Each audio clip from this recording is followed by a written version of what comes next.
2024 में 400 सीट्स जीतने निकली बीजेपी ने बिना वोटिंग के अपनी पहली सीट जीत ली है। बीजेपी ने अपनी पहली लोकसभा सीट गुजरात के सूरत से जीती है। बीजेपी के उम्मीदवार मुकेश कुमार चंद्रकांत दलाल को इस सीट से निर्विरोध जीत मिली है। ऐसे जीत को मिरेकल वोटिंग कहा जाता है।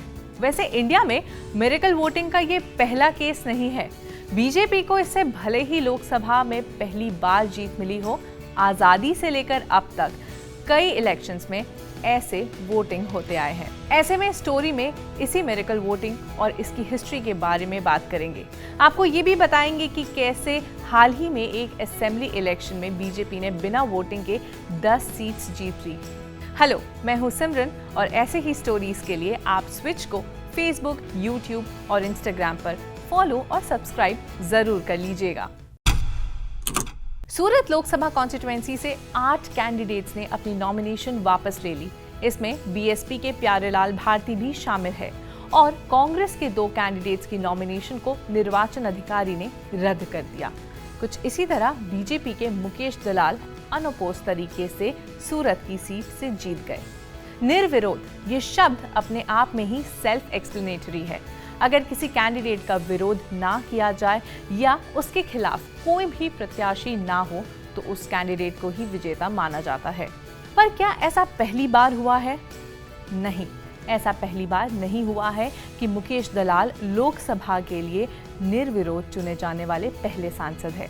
इससे पहले भी कई विधायक बिना किसी प्रत्याशी के लोकसभा और राज्यसभा के लिए चुने गए हैं। जब से पार्लियामेंट्री पोल्स शुरू हुए हैं, व्हिच इज सिंस 1951, तब से लेकर अब तक 26 कैंडिडेट्स निर्विरोध तरीके से चुने जा चुके हैं। इसका मोस्ट रीसेंट एग्जाम्पल है 2012 का कन्नौज बाईपोल इलेक्शन, जब समाजवादी पार्टी की डिंपल यादव कन्नौज सीट से अनअपोज्ड तरीके से जीत गई। उनके खिलाफ खड़े 2 प्रत्याशियों ने अपना नॉमिनेशन वापस ले लिया था।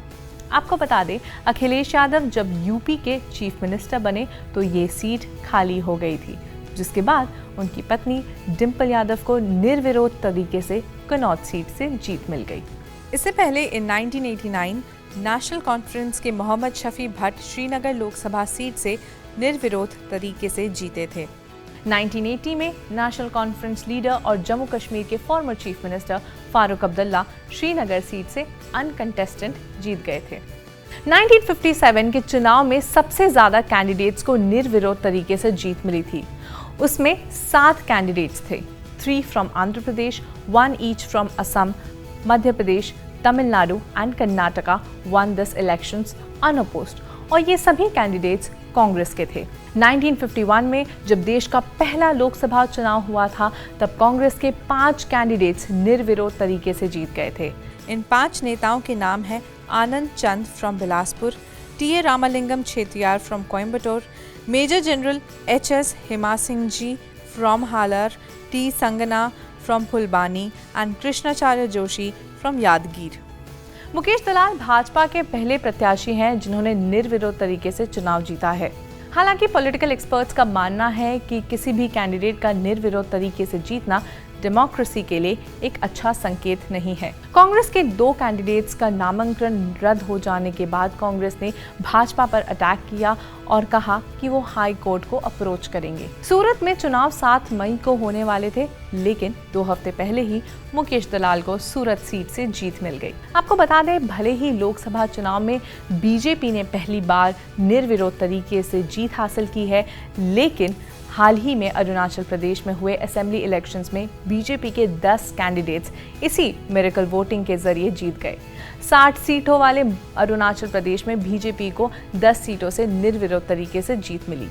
इस लिस्ट में अरुणाचल प्रदेश के चीफ मिनिस्टर पेमा खांडू और deputy chief minister Chowna main भी शामिल हैं। इसी निर्विरोध तरीके से चुनाव जीतने को मिरेकल वोटिंग कहते हैं, और ऐसे में इस मिरेकल वोटिंग पर आपके क्या विचार है, हमें कमेंट्स में बताएं और देखते रहें स्विच।